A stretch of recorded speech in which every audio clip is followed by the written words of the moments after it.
Com a Leão Tour, o cliente não é apenas mais um passageiro. Nossa marca mais forte é o atendimento personalizado. Dos itinerários mais longos a viagens mais curtas, a Leão Tour oferece os destinos mais diversos, aconchegantes hospedagens e roteiros de entretenimento que cabem no seu orçamento. Se viajar é um prazer, com a Leão Tour, este prazer não tem limites. Acesse leãotourmilhas.com. Olá, muito boa noite. Hoje é sexta-feira. Finalmente sextou, como diz a galera, dia 23 de abril de 2021. Hoje é comemorado um dia muito especial, é o Dia Mundial do Livro. Também é celebrado o Dia dos Direitos do Autor. E óbvio, eu quero me congratular com todos os autores, todos os escritores, porque escrever um livro é um projeto um tanto quanto solitário, às vezes, né? Mas é algo muito prazeroso. Então eu quero aqui parabenizar desde já a todos os meus colegas escritores, autores no mundo inteiro. Vamos ainda a respeito deste dia. A Unesco, a Organização das Nações Unidas para a Educação, Ciência e Cultura, criou a data do Dia Mundial do Livro e dos Direitos do Autor, para encorajar as pessoas, especialmente os jovens, a descobrirem os prazeres da leitura e conhecerem também a enorme contribuição dos autores de livros através dos séculos. Além de homenagear várias obras literárias e seus autores, a data também busca conscientizar as pessoas sobre o prazer de ler. Parabéns então mais uma vez a todos os autores, todos os escritores no mundo inteiro. Vamos aos destaques do programa de hoje? O plenário do Superior Tribunal Federal enviou os processos do ex-presidente Luiz Inácio Lula da Silva para a Justiça Federal do Distrito Federal. Prefeitura de Salvador paga R$83 mil para integrar Frente Nacional dos Prefeitos. Pernambuco libera comércio de praia de segunda a sexta-feira e autoriza novo horário do comércio e serviços. Toda sexta-feira temos o quadro especial com o escritor, brilhante autor Altair Maia, e hoje nós temos a participação então do Altair Maia com o Parla África. Vamos repercutir também a visita do presidente da República ao Amazonas, ele que esteve em Manaus para inaugurar um espaço de turismo, o maior da região norte. Muito obrigado mais uma vez pelo carinho da sua audiência, aguardando a sua mensagem de WhatsApp, convidando você a assistir o programa Com Brasil Nordeste de hoje.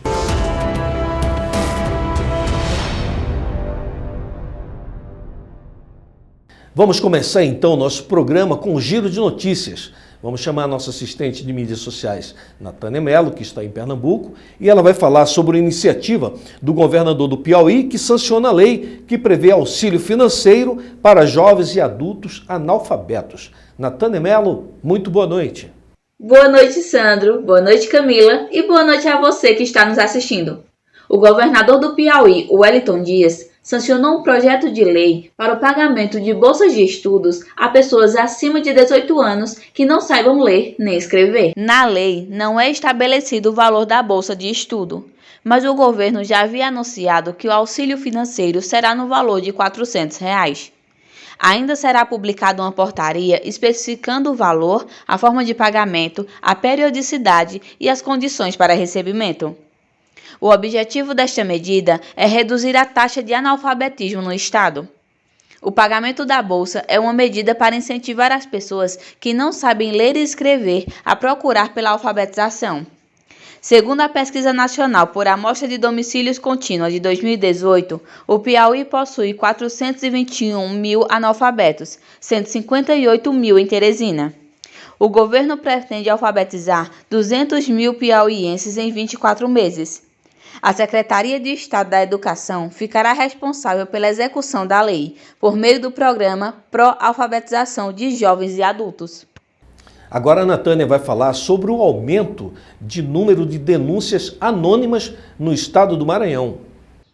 O número de denúncias anônimas aumentou em mais de 35% no Maranhão em 2020.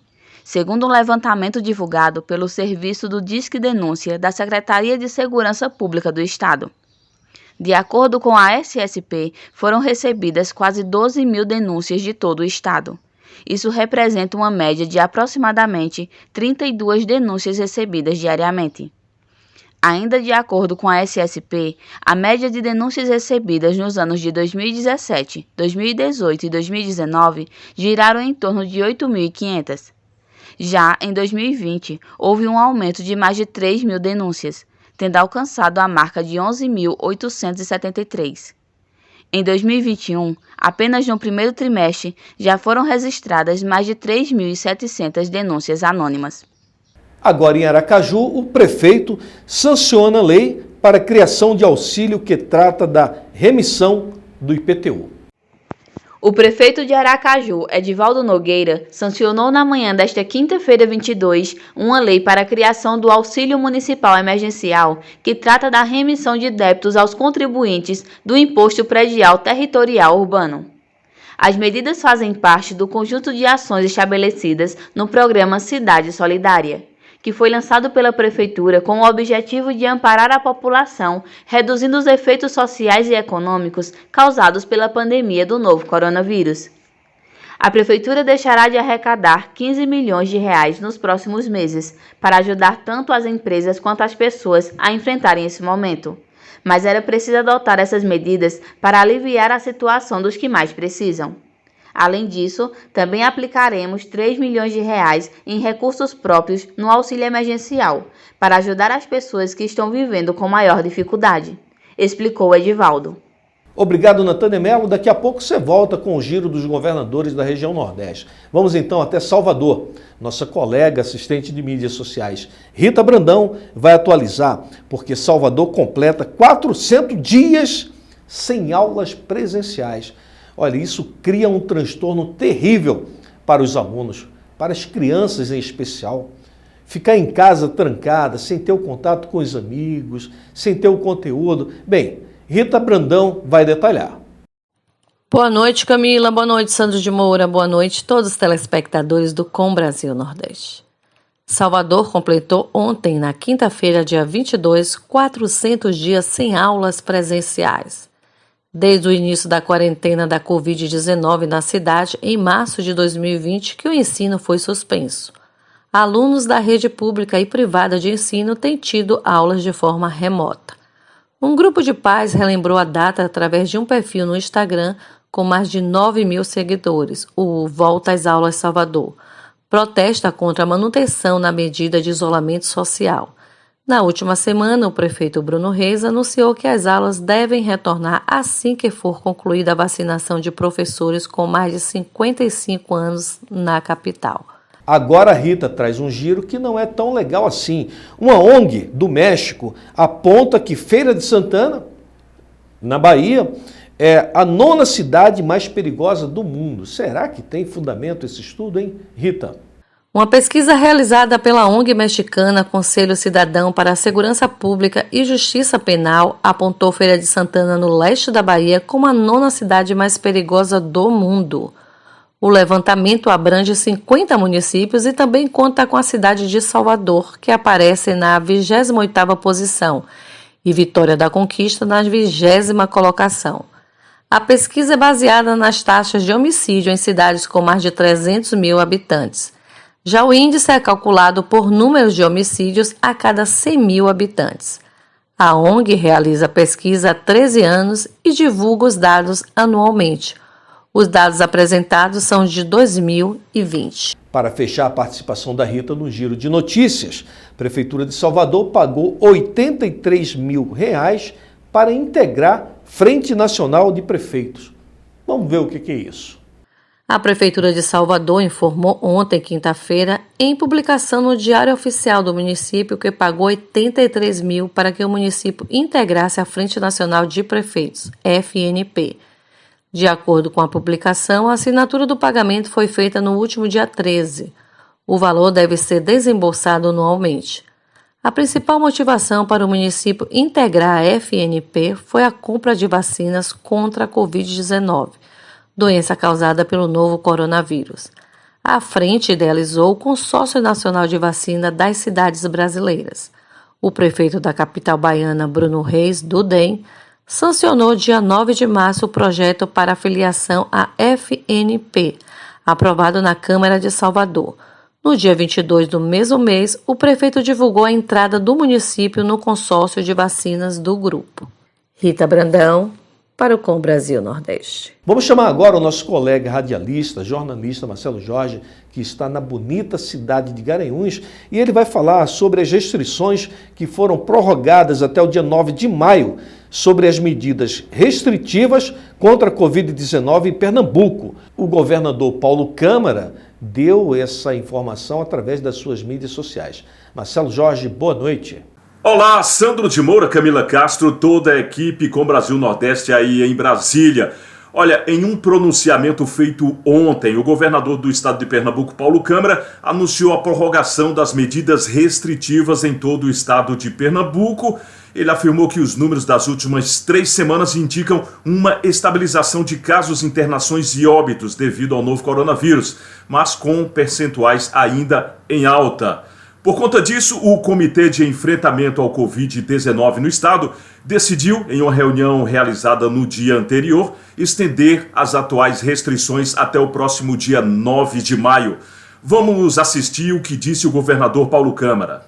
Os números das últimas 3 semanas mostram uma estabilização de casos, óbitos e internações, mas ainda em um patamar alto.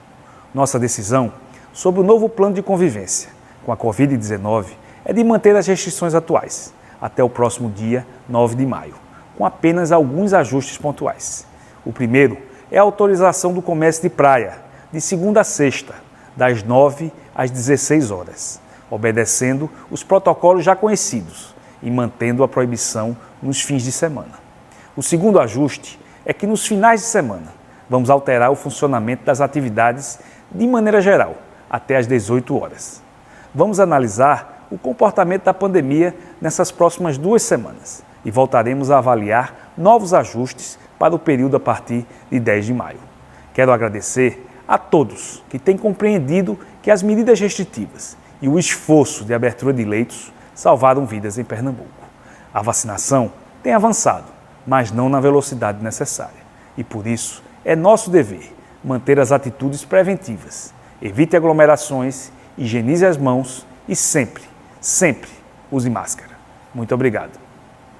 Portanto, até o dia 9 de maio continuam aí as restrições no estado de Pernambuco, algumas atividades funcionando, outras não, né? Mas todos com a esperança de que possamos voltar ao normal, que muita gente chama de novo, mas que de fato será um momento de reavaliação dos seus negócios. De Pernambuco para o Com Brasil Nordeste, Marcelo Jorge, um excelente final de semana para todos.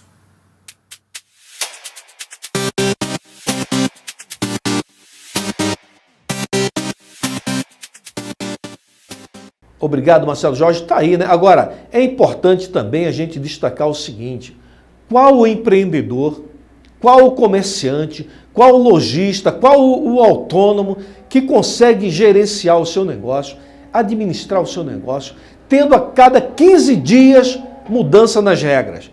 Não, essa semana a gente vai deixar funcionar até 6 da tarde. Depois a gente vê o que dá. Aumentou o número de casos, fecha 3 horas da tarde. Semana que vem, quem que aguenta um troço desse? Não é possível que esses governadores não tenham consciência de que a população precisa sobreviver, precisa trabalhar, precisa tocar a sua vida. Se não tem condição de administrar o Estado, passa a bola, entrega para o vice. Não é possível, tem que haver uma organização de médio e longo prazo. Nós já estamos há 1 ano de pandemia e os governadores ainda batendo cabeça, a cada 15 dias mudando os decretos. E aí os lojistas ficam sem saber o que fazer, se mantém o posto de trabalho do seu funcionário ou se demite. Isso é uma brincadeira com a população brasileira. Vamos a um brevíssimo intervalo comercial. Daqui a pouco a gente vai voltar falando sobre a decisão do STF que mandou para a Justiça de Brasília o caso do Lula. Breve intervalo comercial, voltamos já já.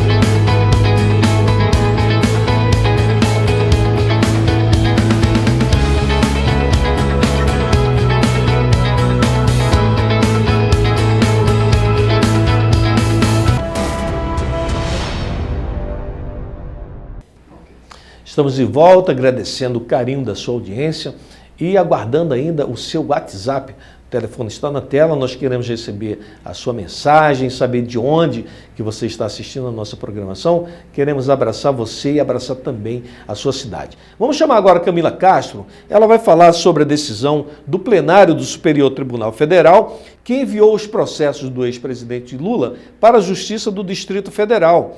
Além disso, o plenário da Corte formou maioria a favor da manutenção da decisão da segunda turma da Corte, segundo a qual o ex-juiz Sérgio Moro agiu parcialmente no processo em que condenou o ex-presidente Lula, no caso do triplex do Guarujá. Camila traz os detalhes. O plenário do Supremo Tribunal Federal decidiu então enviar os processos aos quais responde o ex-presidente Luiz Inácio Lula da Silva para a Justiça Federal do Distrito Federal. 6 ministros entenderam que, com a anulação das condenações, o destinatário dos processos é a Justiça do Distrito Federal. Ricardo Lewandowski e Alexandre de Moraes defenderam um envio para a Justiça Federal de São Paulo. Marco Aurélio e Luiz Fux, as ações deveriam permanecer em Curitiba. Na semana passada, o plenário rejeitou recurso da Procuradoria-Geral da República, que buscava reverter a anulação das condenações do ex-presidente. Rejeitado o recurso, as anulações das condenações estão mantidas e Lula permanecerá elegível. Além disso, o plenário do STF formou maioria a favor da manutenção da decisão da segunda turma da Corte, segundo o qual o juiz Sérgio Moro agiu parcialmente no processo em que condenou o ex-presidente Luiz Inácio Lula da Silva no caso do triplex em Guarujá. Obrigado, Camila. Agora vamos à visita do presidente da República ao estado do Amazonas. Ele esteve em Manaus para inaugurar um equipamento de turismo. Ele estava acompanhado do ministro Gilson Machado Neto, do ministro da Cidadania João Roma, do ministro da Segurança Institucional General Heleno, ministro da Saúde também estava lá. Enfim, muita gente acompanhando o presidente da República e o presidente deu uma fala curta. O ministro do Turismo é que tocou sanfona, daquele jeito desafinado dele de sempre, mas fez lá a média dele. Vamos então ver um pouco da passagem do presidente da República e da fala dos seus ministros. O presidente da Caixa Econômica também estava lá e falou da ampliação do número de cidades atendidas pela agência Barco. Enfim, muita gente falou, o presidente falou curtinho, o governador do estado, Wilson Lima, estava presente, o prefeito da capital também estava presente. Aliás, o presidente da República recebeu ao final o título de cidadão do Amazonas, iniciativa de um deputado do estado, aprovado pela Assembleia Legislativa. Vamos então acompanhar a passagem do presidente por Manaus. Bom dia a todos. É uma satisfação estar aqui no coração do Brasil.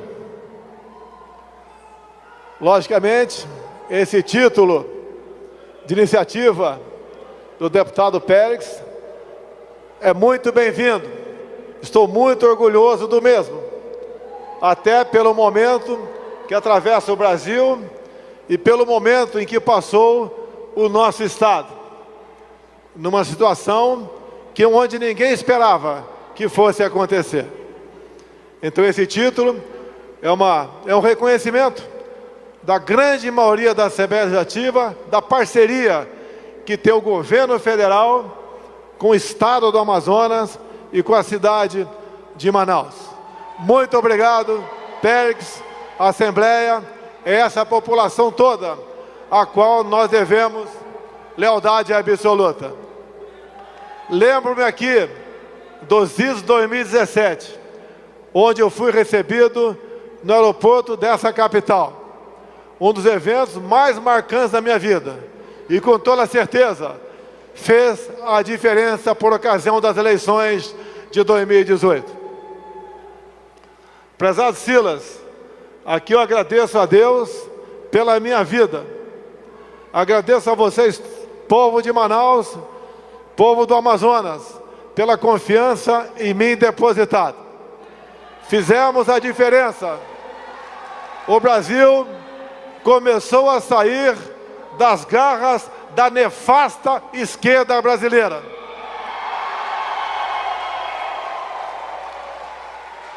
Estes do atraso em qualquer lugar do mundo começaram a ficar para trás.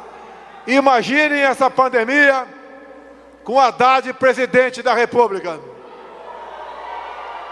Estaríamos no lockdown nacional. Graças a Deus, isso não aconteceu. Conseguimos, com a equipe que nós temos em Brasília, colaborar e muito para que os danos dessa pandemia fossem diminuídos. Em especial, pelo ministro da Saúde, que tive até há pouco tempo, o senhor Pazuello. Aqui presente o ministro Queiroga da Saúde, que dá prosseguimento ao seu trabalho. A gente pede a Deus que essa pandemia logo nos deixe e o Brasil possa voltar à sua normalidade. É isso que todos nós queremos. Lamentamos aqueles que usam o vírus para fins políticos. O nosso objetivo é um só. O nosso inimigo é um só. O vírus. E tenha certeza, com Deus e esse povo maravilhoso ao nosso lado, nós venceremos todos estes obstáculos. Está aí então registrado a presença do presidente da República no estado do Amazonas, na capital Manaus, inaugurando o centro de convenção, a segunda etapa do centro de convenção na cidade, o maior da região norte, né? O governador também fez questão de frisar isso. É o maior equipamento nesse segmento da região norte, o que vai incrementar o turismo naquela região. Hoje é dia do Parla África. Vamos trazer então o nosso colega professor Altair Maia. Ele vai falar sobre o maior bloco de livre comércio do mundo. Altair sabe muito a respeito desse assunto. Antes, me permita abraçar as cidades que estão aniversariando. Craíbas, no estado de Alagoas, Floresta Azul, no estado da Bahia, e Matos Costa, no estado de Santa Catarina. A todos os munícipes das cidades de Craíbas, no estado de Alagoas, Floresta Azul, no estado da Bahia, e Matos Costa, em Santa Catarina, o nosso abraço, nossos parabéns. Desejamos que os gestores destas cidades façam uma boa administração para que vocês possam ter uma qualidade de vida bacana aí na cidade de vocês. Parabéns pelo aniversário da sua cidade. Agora sim, professor Altair Maia e o quadro Parla África. Boa noite, senhores. Hoje nós vamos falar do maior bloco econômico do mundo, o bloco do continente africano. Os blocos econômicos são associações entre países que se unem para se defender da concorrência externa e para promover o desenvolvimento de seus pares, de seus associados. Os blocos surgiram ao final da Segunda Guerra Mundial, quando a economia estava totalmente fragilizada e foi necessário que se unissem para promover um maior desenvolvimento de todos os países. Hoje, nós temos blocos espalhados por todo o mundo. Nós temos a União Europeia, temos o NAFTA, que é o bloco econômico da América do Norte, temos o Mercosul, que é aqui na América do Sul, englobando o Brasil, Argentina, Paraguai e Uruguai, temos a APEC, que é o bloco do Pacífico, e por aí vai com diversos outros blocos em todo o mundo. Com a independência dos países africanos, na segunda metade do século passado, os blocos econômicos na África foram surgindo naturalmente, de acordo com a região geográfica de cada grupo de países. Assim, nós tivemos surgindo na costa oeste da África o ECOWAS, mais ao centro nós tivemos o surgimento do Mercado Comum Centro-Africano. Ao sul tivemos o surgimento do SADC, que é o bloco que engloba a África do Sul. Esses blocos visavam ou visam o desenvolvimento das relações entre os países pertencentes a cada bloco. Esses blocos prevêem o desenvolvimento do comércio entre os países de cada bloco. A África como um todo tem uma forte corrente de comércio internacional que ultrapassa $1 trilhão a cada ano. Porém, o comércio entre os países da África é bastante fraco, bastante insignificante, algo como 15% do comércio total do continente.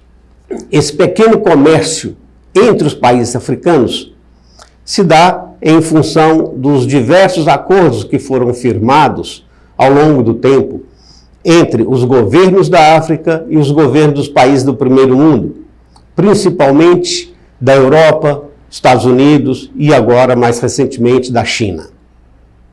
Esses acordos, com o suprimento de todo o produto industrializado que a África necessitava, certamente que impediam o surgimento de indústria no continente africano. Porém, a África está se movendo. Foi assinado em 2019 um acordo para a formação de um grande bloco econômico, englobando os 54 países da África. Esse bloco prevê a livre movimentação de mercadoria sem o pagamento de impostos dentro do continente africano. Com isso, espera-se o surgimento de indústria nos mais diversos países da África para atender à necessidade de demanda de produtos industrializados do continente africano. Em função do grande mercado que se forma, certamente a economia de escala proporcionará o surgimento dessas indústrias. E por falar em mercado, o bloco econômico do livre comércio da África será o maior bloco econômico do mundo. Terá 54 países, 1 bilhão e 400 milhões de habitantes e um PIB superior a 4 trilhões de dólares.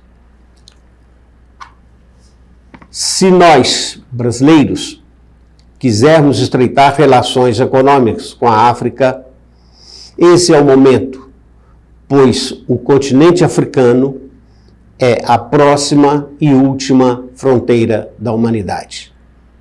Até sexta.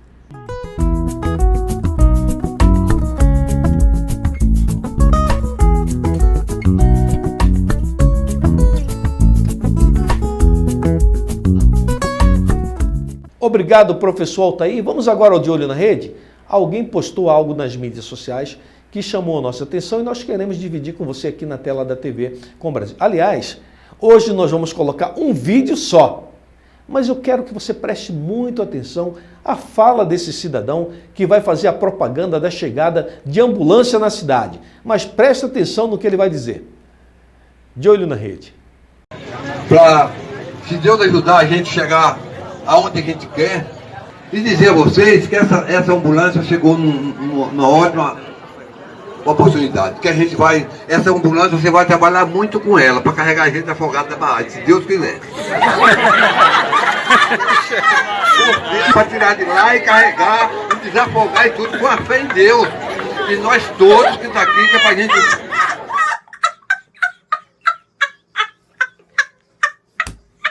Tá aí o cidadão fazendo propaganda da chegada da ambulância. Olha, tem um ditado que diz que quem fala demais dá bom dia a cavalo, né? Nesse caso aí, eu acho que foi um cavalo que tentou dar bom dia para a população, porque o cara está dizendo que a ambulância vai ser usada por nego que vai ser afogado na barragem, no rio. Ele já está desejando a desgraça de alguém, que é para ver se alguém usa a ambulância que o vereador ajudou a levar para lá. É uma brincadeira, né? Olha, um ótimo final de semana, que Deus abençoe muito a você, a sua casa, a sua família, que você possa desfrutar de um final de semana muito agradável, em paz, com saúde, cuide-se, né? Use aí a questão do distanciamento, não significa dizer que você tem que ficar isolado do mundo, não é isso, mas óbvio, mantenha o distanciamento, uma distância segura, aquela coisa que você aprendeu quando era criança, tem que lavar a mão, pois é, continuamos a precisar disso. E se houver necessidade, use também o álcool em gel. E outra coisa, se sentir algum sintoma, Procure um médico, não espere ficar sem ar para poder ir ao hospital. Nada de fique em casa. Fique em paz e em segurança onde você estiver. Um ótimo final de semana e até a próxima.